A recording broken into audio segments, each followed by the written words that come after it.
now I'm switching into English because our first keynote speaker, he just flew in from Los Angeles. He's a professor at the University of California in Los Angeles, and he's one of the leading thinkers when it comes to generative AI. And I'm very proud to have him here. He just told me he's not only an advisor for the Biden-Harris campaign when it comes to technology and innovation policy, he's not only a best-selling author, but he also hosts this podcast called Utopias.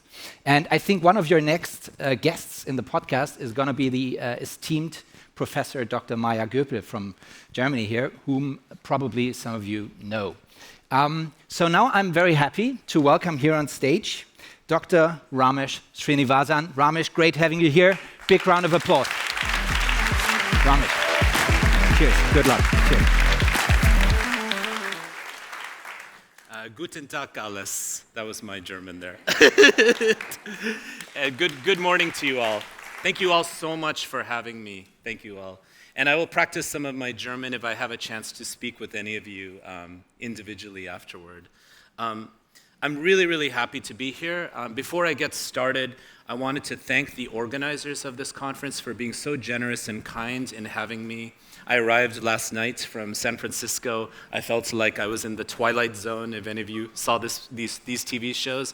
But I'm so happy to be here. I'm ready to take you on a bit of a creative ride of thinking about where work is heading and the relationship all of this has to artificial intelligence. I want to thank BDA and Microsoft Germany for their sponsorship of this conference, and I want to thank the organizers for having me here of the Future Work Initiative, Mareka and Karunia in particular, who are wonderful hosts to me already.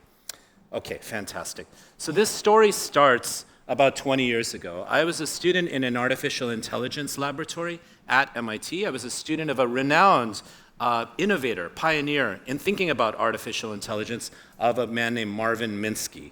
And in that class at that time, we were very interested in thinking about how do you build computational systems that emulate human intelligence. And let's just start there. Let's think about what human intelligence is and all the different manifestations of human intelligence. And at that time in our class, we were very interested in how the mind functions and how do you build systems that essentially emulate the processes of cognition, of rational thinking. And what was really stumping us, challenging us at that time was this question of common sense. It's something we all know, right? Don't run into one another, treat other people in certain ways, etc., right? There's a certain sense of common sense that's not so specific in its knowledge. But really, the history of artificial intelligence was focused on what we call domain-specific intelligence, right? So for example, there's a type of level of intelligence that's associated with playing chess. There's specific types of intelligence associated with vision, right? These are what we call, fairly speaking, deterministic systems. Don't worry too much about this language, as much as these are systems where the rules are more or less preset. Everybody follow that? Where the rules are preset. So if you actually understand the domain of intelligence, you can build computational systems that emulate those domains. Now, this is something that President Obama was speaking about with the editor-in-chief of Wired magazine and the former head of the MIT Media Laboratory. Some of you might know about that place. That's where I did my graduate work. And in that discussion, President Obama, who in many ways was ahead of his time, at least with some of this thinking, was describing the distinction between what we call generalized artificial intelligence, which is sort of like AI that can do anything and everything, right? And kind of even AI as superhuman, Ubermensch maybe, versus AI as specialized systems. So the point I want to make is the history of AI was focused on locating AI or machine learning in specialized ways, in specialized domains. All right. So given all of that, here's the big question. Where are we now? Well, we now know that emerging AI systems, most notably ChatGPT, OpenAI systems, but a number of other systems that are generally being innovated upon or pioneered by a set of Chinese companies and a set of American companies. Anthropic is one of them. There are many of them. I mean, not many, maybe about 20 around the world, right?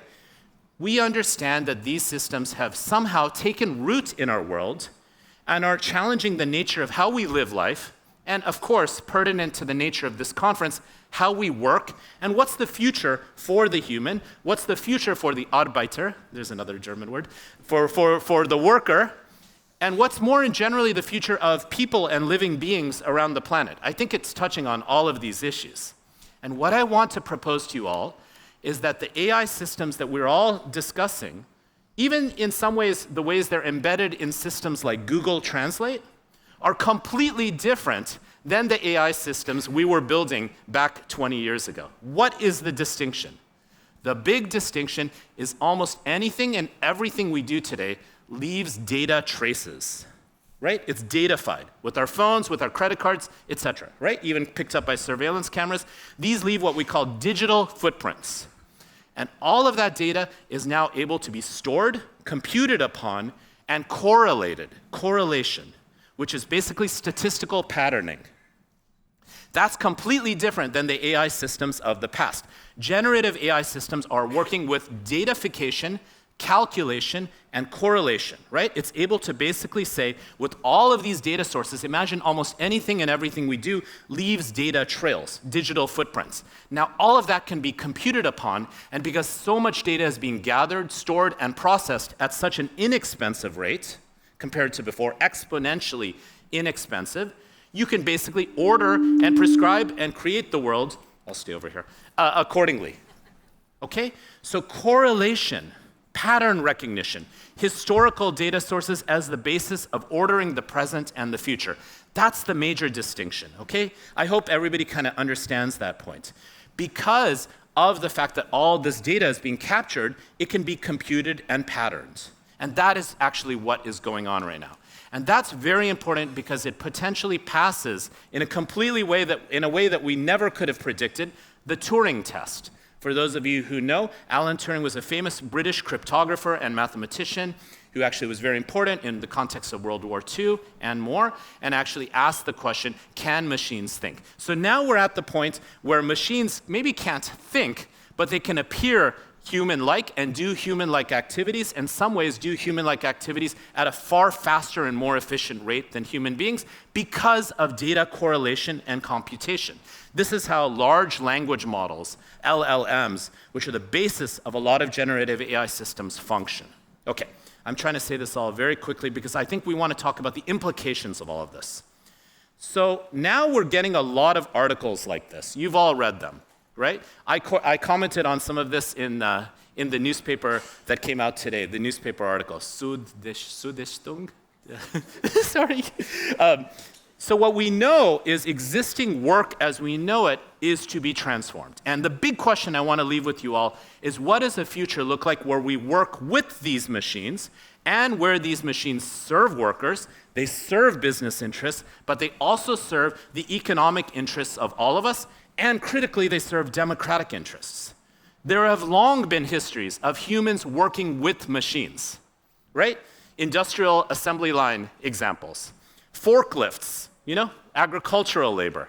So what is the point? What is the position? How do we identify work of the future, but more importantly, ways in which workers of the future, or all of us as human beings, live a life with these machines in ways that benefit us all, and still benefit these companies that made these forms of innovation. But recognize that all of these large language models and all of these amazing breakthroughs that these companies have trailblazed, is particularly Microsoft and its connections with OpenAI and Sam Altman, we have to understand that all of that exists because of our data.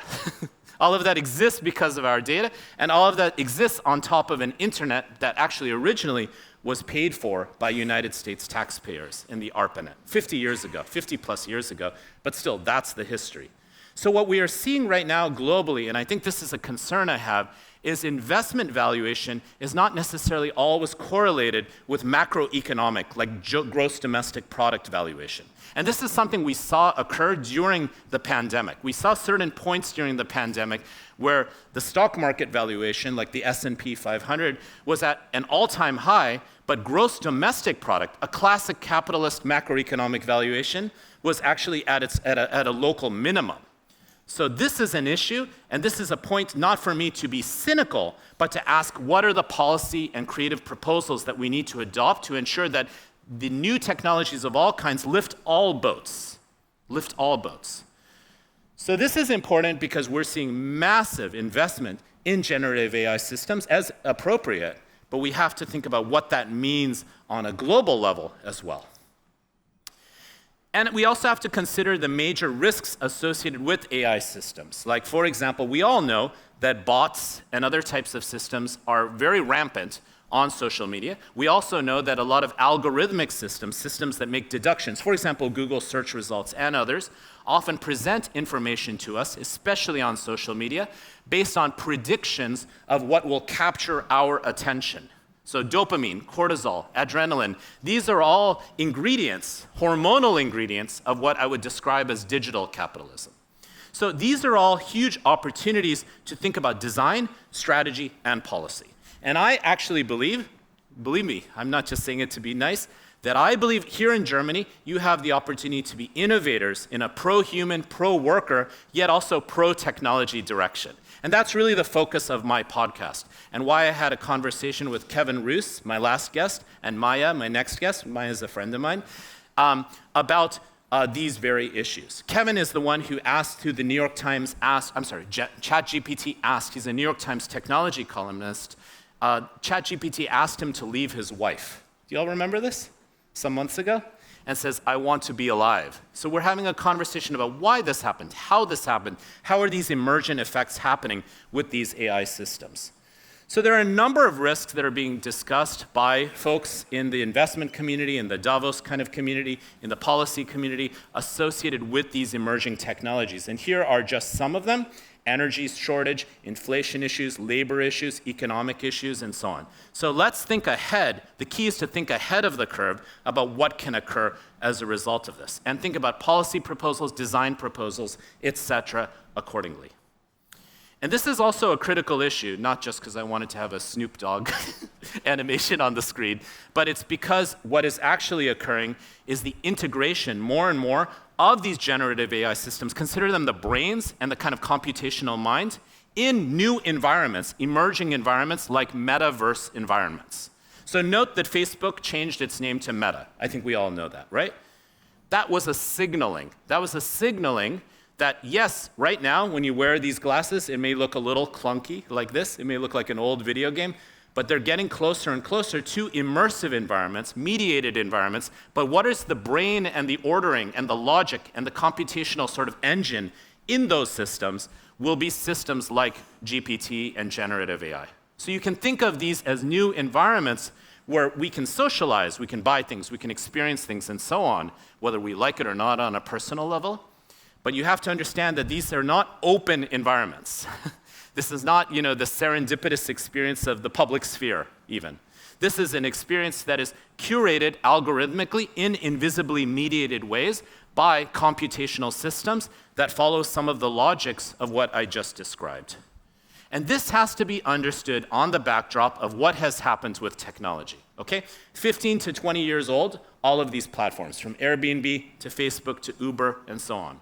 These are platforms that have done an incredible job of linking us with one another, linking us with services and products, but we have to understand their business lives in owning almost nothing and hiring almost nobody. That's pretty good business, huh? And every time we interact with one another, like I have a car, I'm going to drive it, like I came from the airport yesterday. There's a gentleman, I met a Syrian gentleman who took me in his Prius, and we were listening to Arabic music, and it's like his car, his labor, me, the customer, but there's this little thing in the middle.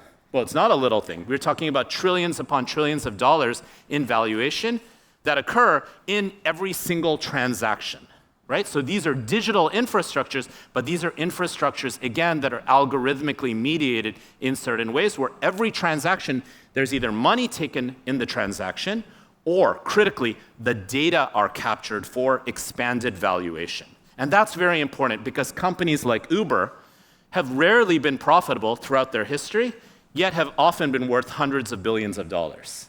And that's because of the long game. How many of you knew that Amazon was not profitable for like the first 10 years or so of its history? A bunch of you know. A few of you know. I think Amazon's doing pretty well right now, huh? So this is important to recognize, that there are private platforms mediating our open experiences of communication and navigation and consumption in many ways. And in some way, you can see these platforms as constructing our consumption and maybe more psychoanalytically constructing our sense of desire. This is important because I want to get us back to the basics. What does it mean to be human? What does it mean to be intelligent? What does it mean to work? What does it mean to live an economically secure life on this planet right now? Those are the big questions we have to think about. So Sternberg, in a very famous work some years ago, argued that there are different kinds of intelligence. And I think we all know this. There's analytical, there's creative intelligence. We still don't fully understand creative intelligence, or creativity. There's emotional intelligence. I think we all understand that, right? My dog has great emotional intelligence. I don't know how great her analytical intelligence is. I wish I knew. Then there's practical intelligence, common sense, which Dr. Minsky was trying to teach us in relation to, right? And I would argue that almost none of these have been fully achieved by these AI systems, except a particular type of analytical intelligence that uses data and calculation and correlation. This is important because we have to look at the real labor issues associated with technology right now. And many of the labor issues tied to these AI systems, just like social media, there's some labor, there's like white-collar labor, engineering labor, but we also know that much of the labor is outsourced and is invisible, right? So thanks to my colleague Andrian from the Sudestung. Oh my gosh, I'm not doing it, sorry.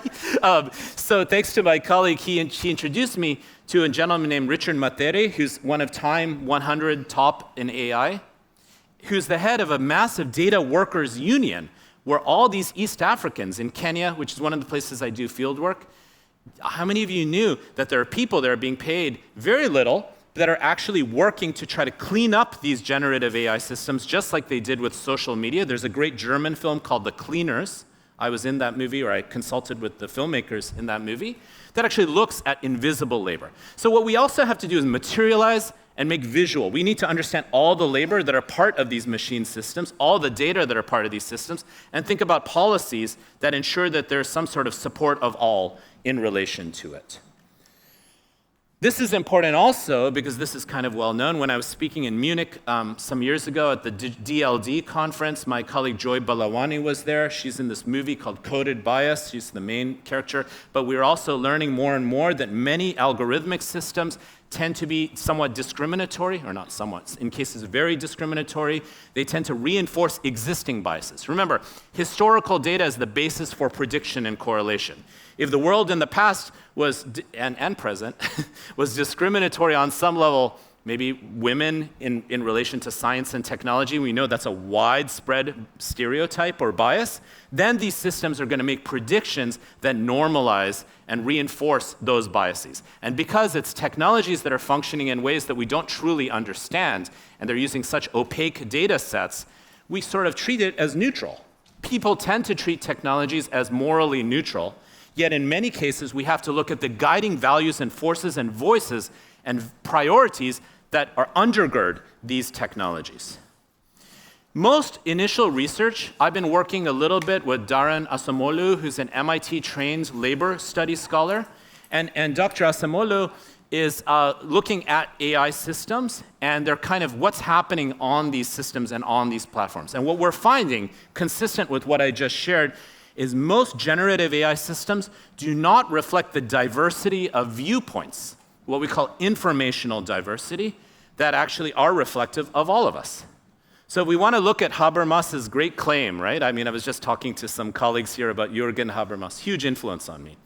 The claim of the need, I think we all know this. We need dialogue. We need to speak to one another. Many of these technologies maybe take us away from this open sense of dialogue. We don't really know why we see what we see online. Sometimes we see things that are designed to arouse us or outrage us or drive us a little crazy. At least that was the case during various election cycles, including in 2016 and maybe right now in the United States. Okay? So what we're finding is that the range of different perspectives that we have as human beings, political perspectives, cultural perspectives, spiritual perspectives, environmental perspectives, are actually being filtered out by a lot of these generative AI systems. So here's another huge opportunity for the future of work to try to build diversity into ecosystems of data sets. There's so many great policies. I'm so excited about the opportunity to take us in a direction that's pro-human. I would also say pro-life. Not pro-life in that way, in the abortion sense. So this is actually what I want to get at here when I'm actually talking about this. So Sam Altman, do you all kind of know Sam? So I interviewed Sam for my last book. I've been lucky to know him through various people. And Sam recently made the argument, he put this out there, this position, okay, we're actually going to need trillions of dollars in terms of dealing with the energy issues and bringing the right kinds of chips into power to power this sort of new kind of data computing generative AI revolution. And we know energy issues have externalities. So that's why it's critical to now think about what are the types of funds, if this is even to be supported, what are the energy sources, and how actually climate-related issues are directly tied to artificial intelligence-related issues. And this is the key here, to think on an economics level in terms of externalities. In traditional economics, there are transactions, there's surplus value, there's different sets of ideas, but then the things that are outside the narrow economic calculation are often filtered out. Oh my gosh, this was a good transaction in terms of profitability, and maybe it paid our laborers a certain amount, but the river is now polluted with lead. This is literally what happened in Flint, Michigan, where General Motors is from. These are the kinds of things. So you have to include the right variables in your calculations and in your design processes. This is important because maybe you all think that the US is just flourishing. Probably not, but just in case you think that, at least in terms of technology issues and so on. But believe it or not, despite more and more advances coming from the US, especially Silicon Valley, biotech, et cetera, we're actually seeing in the US a declining standard of living. And this is even if you control for inflation. This is the first generation in the history of the United States to make less than their parents, even if you control for inflation, which we know is a huge problem, and was a huge problem here, a huge global problem. This is also the first generation in the US, this is kind of insane, to have a lower life expectancy than their parents. So this has a lot to do with, again, the huge opportunity and possibility for these emerging technologies to be more evenly distributed and more opportunities for them to reach and access all people. Right? And so that's a really important issue. This deals with the asymmetric voice and power and monetization and even gaining of resourcefulness from these platforms and these technologies. So this is a huge opportunity. We've got to do better, and I think we can. So this is important because when I interviewed Sam for my last book, I'm working on a new one, and I have this podcast, as was mentioned, Utopias, which Maya will be joining us in the next session for. I actually interviewed Sam Altman in relation to his funding of universal basic income proposals. So many of you have heard of that, right? So this was the idea that pay everybody a little bit every month and ensure that this sort of widening wealth gap and lowering life expectancy, especially for our youth, where they're like, wait a second, what is this economy we're entering into? And this includes my graduates from UCLA. What are we doing? Like, where is this going to go? So Sam actually has thought of universal basic income as directly connected to generative AI. He was privately funding studies that showed that universal basic income payments to everybody was not used on drugs or crime or these kinds of things. Were actually used to support educational and health issues. Of course, I think it's important to have some trust in one another and recognize that we're all sovereign beings rather than knowing what's better for others. But this also gives me an opportunity to mention extremely interesting economic proposals far beyond UBI, which is kind of the traditional, I would say, neoliberal policy, and one that is being discussed, but a good thing at the end of the day. So on my podcast, I had an opportunity to interview a man named Andrew Yang. Some of you might know Andrew or know of him. He ran for US president, and he made these AI transformations and automation transformations the signature policy of his campaign. But on the podcast, we talked about many other ideas. So let me tell you a few of them. First of all, you here in Germany have a very unique policy and rule where employees have to be a certain percentage of your board. So that ensures that board decisions are not necessarily made in ways that are troubling or, let's say, disastrous for your employees. This is something we can learn from in the United States. We can also think about models like paying people for their data, which my colleague Jaron Lanier has written about extensively. We can think about benefits. I think in Germany you all are pretty covered with healthcare and education. We're not. So we can think about these gig employers taking care of, in the US at least, a little bit of our healthcare and pooling their resources together.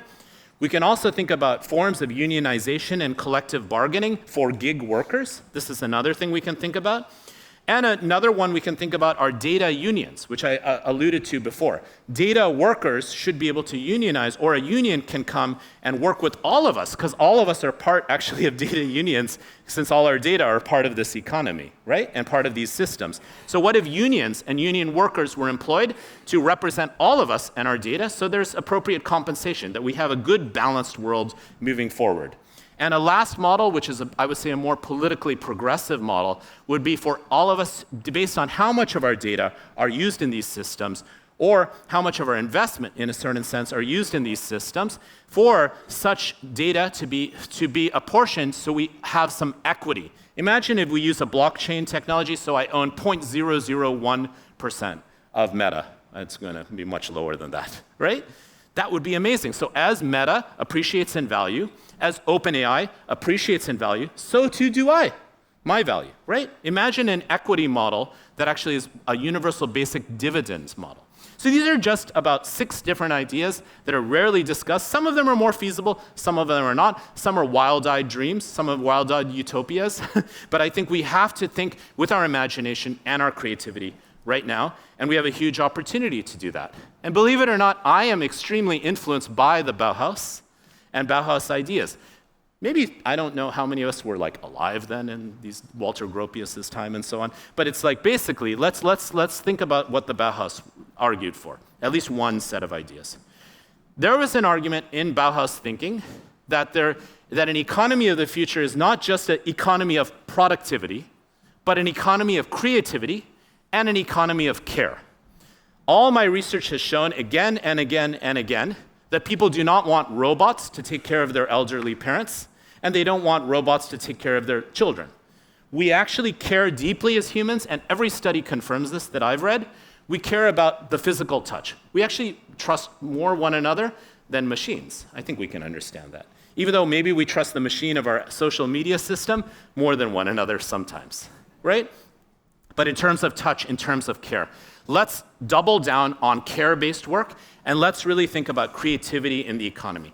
What about a way to think about a tripartite economy? An economy of care, an economy of creativity, and an economy of productivity.